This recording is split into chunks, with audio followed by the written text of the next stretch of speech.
So students, today I start the topic that is numericals based on unit states of matter.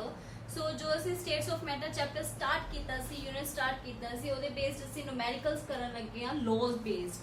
So ਜਿੰਨੇ ਵੀ ਅਸੀਂ laws ਕੀਤੇ ਸੀ that is Boyle's law, Charles law, Gay-Lussac law, Avogadro law, जिन्ने भी ਅਸੀਂ law ਕੀਤੇ हैं. And then at last combined gas equation, or you can say ideal gas equation.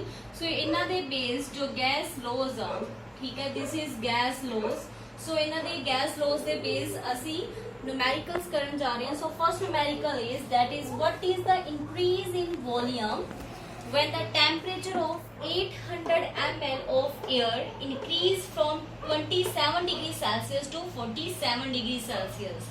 कहने का मतलब है कह रहे कितना वॉल्यूम इंक्रीज करेगा अगर टेम्परेचर इन्ने वॉल्यूम दा टेम्परेचर मैं इंक्रीज कर दा 27 degree Celsius to 47 degree Celsius under constant pressure. ठीक है, सो सानू ये तो पता लग गया कि जेड़ा प्रेशर है की हैगा वा कांस्टेंट हैगा है. सो बेटा since amount of gas and pressure remains constant, so जेड़ा साडा प्रेशर आ, ठीक है, एक ही हैगा कांस्टेंट. नाउ ठीक है, जो सी रिमेंबर रखना है, जो सी याद रखना है वो कि केड़ा लो आ जिदे विच असी प्रेशर नु की ले रहे हां कांस्टेंट ले रहे हां. So this is the Charles law. So Charles law आ जिदे विच असी प्रेशर नु कांस्टेंट ले रहे हां. So according to Charles law we volume of any gas is directly proportional to temperature, ठीक है, एट कांस्टेंट प्रेशर. ठीक है, यही यदि डेरिवेशन से यही स्टेटमेंट सी. सो अकॉर्डिंग टू दिस कह रहा है कि साडे कोल कितना वॉल्यूम इंक्रीज करूगा जिन्ना साडे कोल पहला वॉल्यूम, इट मींस जो साडे कोल गिवन है सब तो पहला सी और नोट डाउन कर लेनी है.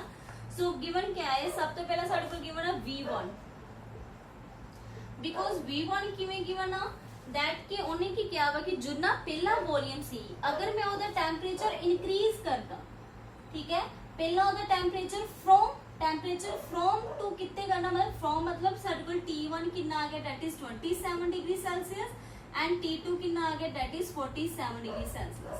कि जदों पहला वॉल्यूम इन्ना सी उदों टेम्परेचर इन्ना सी. अगर कह रहा है कि मैं टेम्परेचर नु इंक्रीज करदा, ठीक है, T2 इंक्रीज करदा, तो obvious according to this Charles दी स्टेटमेंट से अकॉर्डिंग की स्टेटमेंट है कि volume of any gas directly अगर टेम्परेचर इंक्रीज करूंगा तो वॉल्यूम भी इंक्रीज करूंगा. इट मींस 800 तक रहूगा नहीं. ठीक है, सो इट मींस इसे की फाइंड करना है that is V2 pressure constant. ठीक है, सो बेटा साडे कोल 4 टर्म्स वाली एक इक्वेशन ਅਸੀਂ न्यूमेरिकल ड्राइव ਕੀਤੀ ਸੀ ਚਾਰल्स ਲॉ ਦੀ.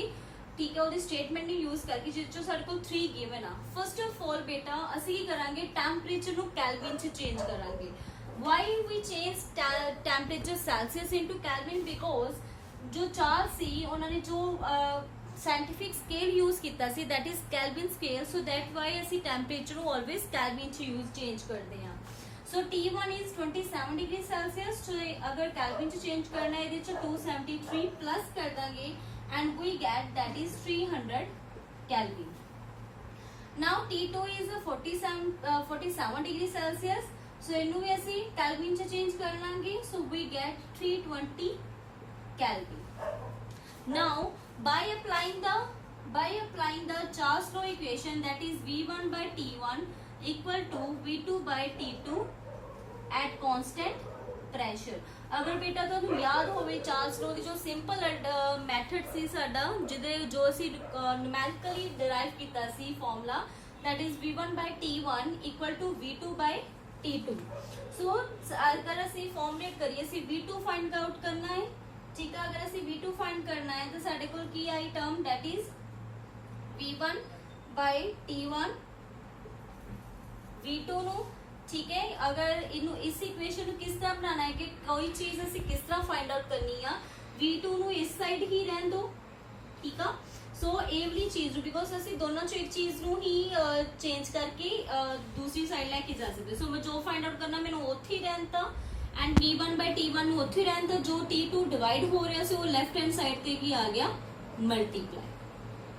सो दिस इज योर फॉर्मूला, तो अप्लाई करो, ठीक है, वैल्यूज अप्लाई करांगे। सो वैल्यूज किया, दैट इज साडे को जो फॉर्मूला बनया that is V2 equal to T1 multiply T2 divided by T1।